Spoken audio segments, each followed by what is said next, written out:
কবি অংশুমান করের লেখা কবিতা নেতাজি পড়ছি। একজন মানুষকে আমরা খুঁজছি, শালবৃক্ষের মতো ঋজু, চন্দ্রমার মতো কোমল, পাহাড়ের মতো ধ্যানী, নদীর মতো গতিশীল, মেঘের মতো অভিমানী, আকাশের মতো জ্ঞানী। একজন মানুষকে আমরা খুঁজছি।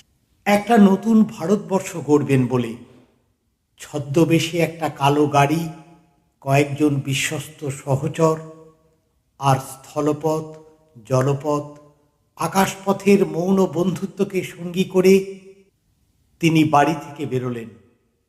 যেন নিমাই, যেন বুদ্ধ, যেন চেয়ে।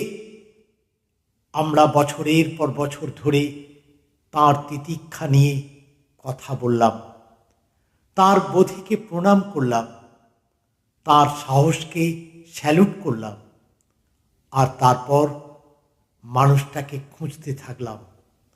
যেন মানুষটি একজন ম্যাজিশিয়ান, যেন মানুষটি একজন অবতার, যেন মানুষটি একটি নীলকণ্ঠ পাখি, একজন মসিহা।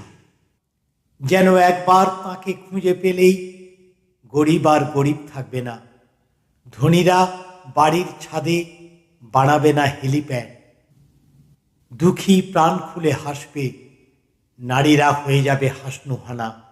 বছরের পর বছর গল্পে আর লোককথায়, সত্য আর মিথ্যায়, বিশ্বাসে আর অবিশ্বাসে আমরা মানুষটাকে খুঁজছি, তাঁর ভারতবর্ষকে খুঁজছি না।